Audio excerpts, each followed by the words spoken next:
Alright, so step one, I need to know exactly how long this top's going to need to be. Alright, so my bolt pattern here, from the center of that bolt to the center of this bolt's right at 55.5 inches. So the plan here, I have, sitting in the floor, right here, a stack of 5 2x6 by 10s. So this will give me, each one will give me 4 staves to laminate up for the top.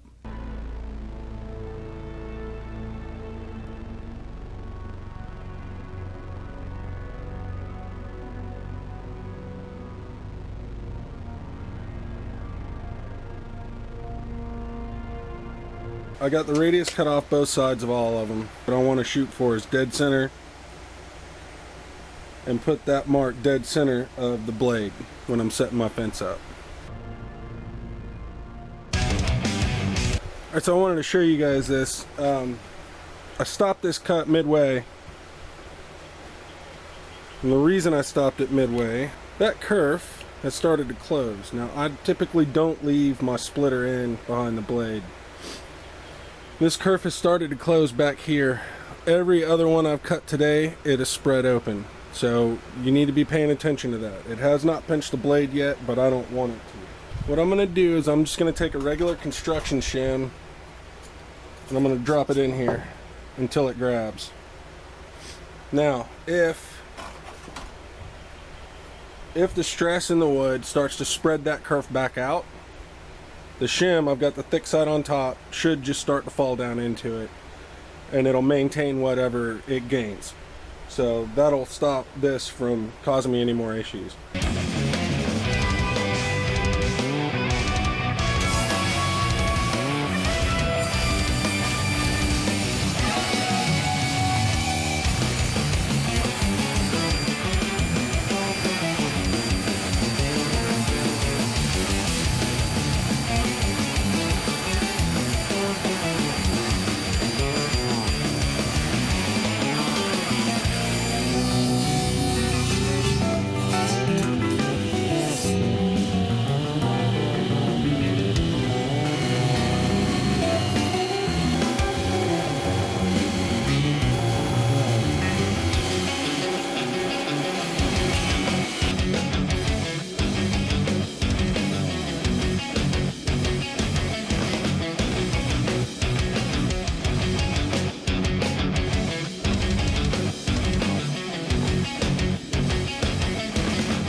Alright, so I have this to within acceptable limits.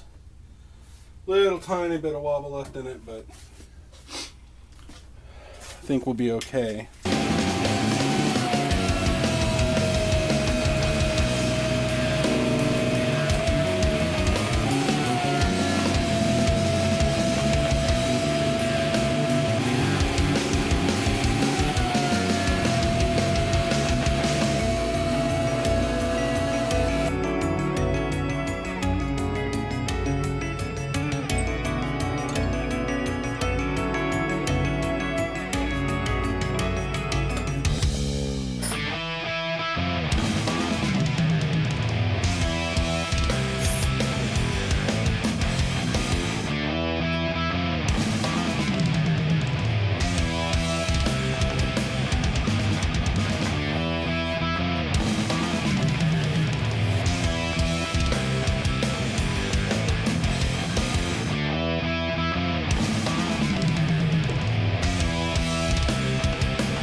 So this joint's slightly sprung on the outsides. So I should be able to do this with 2 clamps here and 2 clamps here and nothing in the middle.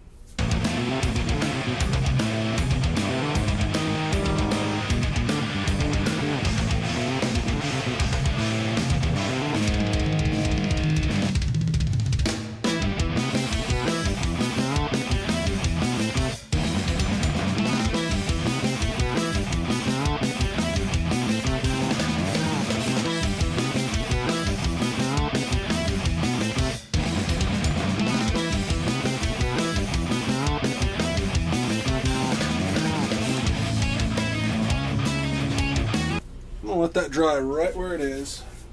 I'll worry about the glue on the bench top later. So tomorrow when I come down here and get the camera turned on, bust the clamps off of this thing, see what the slab looks like. The glue on the bench top should be dry. And then at that point, hopefully I can show you the benefits of a Danish oil finish on your bench top. There you go. It is clean. A buddy of mine, Jerry, and if you're watching, Jerry, thanks. You better be watching. Anyway, he bought this old house and he is slowly renovating. Well, I don't think renovating is the right word. He is demolishing and rebuilding this house one little bit at a time while he's living in it, along with his wife and son. So, hats off to you, brother.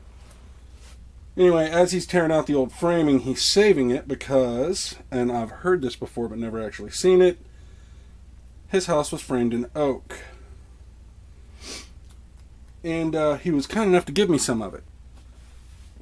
I'm going to go through this, get the nails out of it, get these split apart, and these two pieces are going to be my breadboard ends.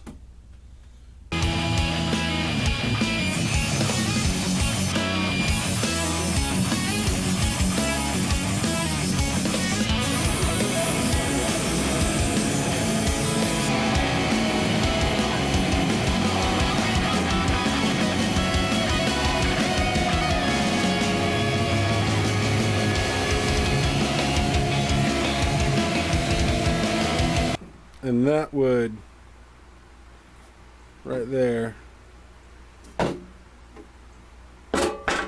turn into this. Look at the flecking in that thing. That will be on the outside where you can see it.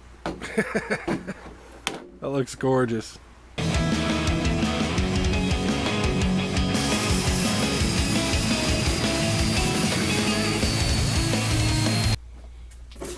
Alright, real test. Do diagonals.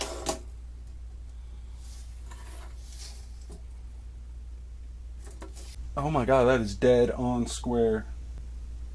Holy crap. Well, that doesn't happen every day.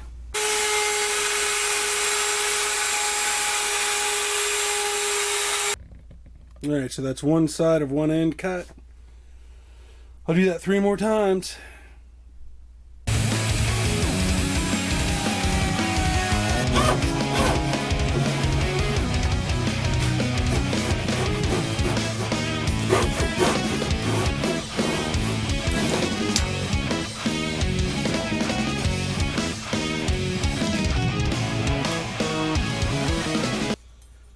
I have a 1-inch thick tenon. The top is narrower than this is wide. So the easiest way for me to figure this is that I want a 1-inch mortise centered on this board. So I'm going to find center. Right now I am 2.5 inches wide, so that will be 1 1/4. And I'll check it. 1 1/4. Very good. I'll put that on an inch mark. Mark 1/2 inch this way, 1/2 inch that way. And then this measurement here is the distance that I set my bit from the fence in the router table. Instead of cutting the mortise, I'm cutting the shoulders.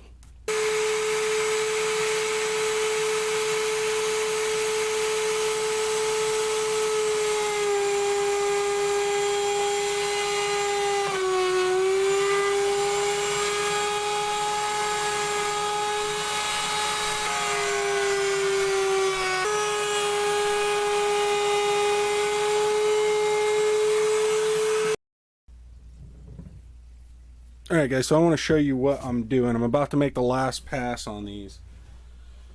And what I'm doing is I'm starting with it like this, and I'm working it back and forth, and while that bit's cutting on both sides, I'm coming this direction, bit's turning that way till I hit my line. Then I come this way until I finish my cut. Now I have equal pressure on it because the bit's cutting on both faces. Now when I flip this around, I'm only cutting on one face. I'm cutting on the face closest to the fence, which means if I feed this in the wrong direction, there's an excellent chance that it's going to grab it, sling it, and if I'm not quick enough, my hand's going right into that bit. So I come the other direction for the second pass. I don't have enough subscribers to have safety Nazis yet, but when I do have enough subscribers and they watch this video, they'll at least know that I'm thinking about what I'm doing.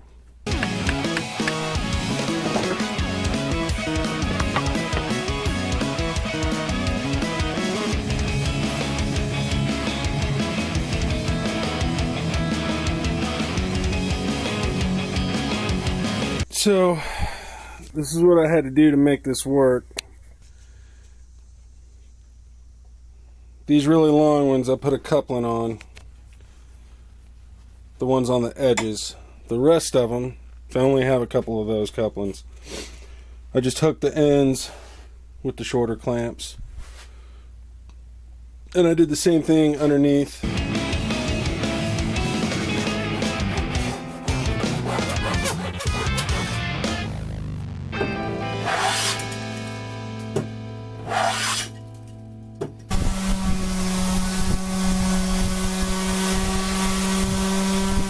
I got the top sanded, everything's flush, so I got a little chamfer bit mounted up in my little trim router, so I'm just going to zip that out real quick on both faces and give it one more quick sanding, just real quick, and then we'll start putting finish on it.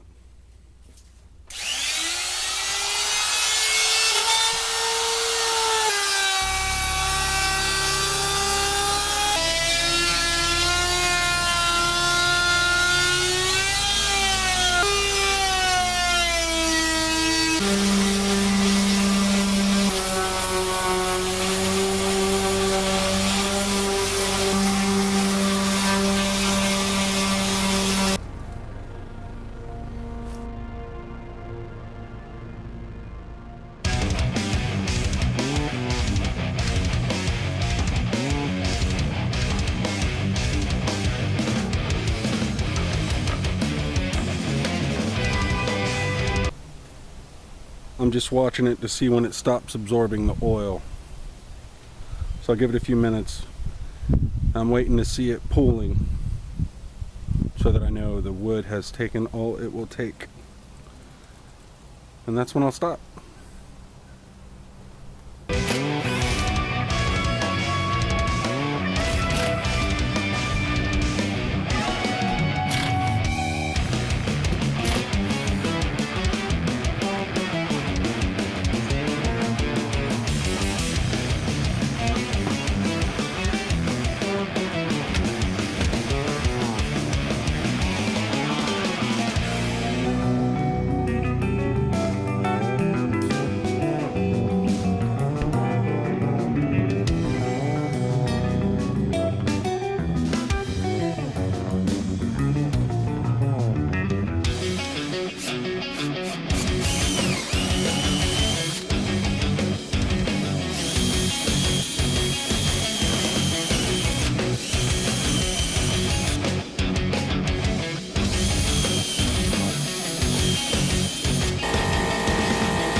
Alright, so this will not be a how-to. I've never done this before.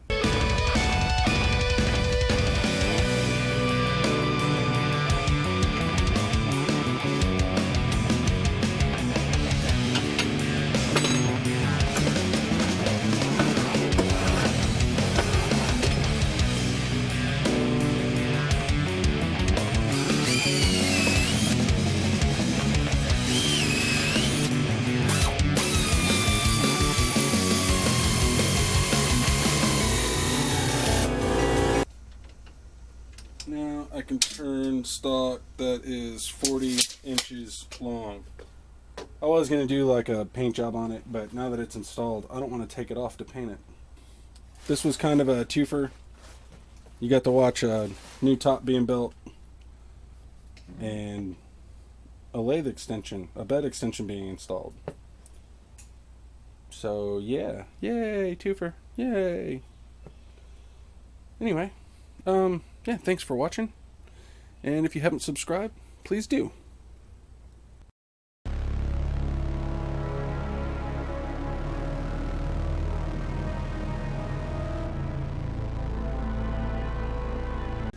You know what I didn't do? I didn't measure the length. Wouldn't that be hilarious? It was too short. Oh God. Let me see.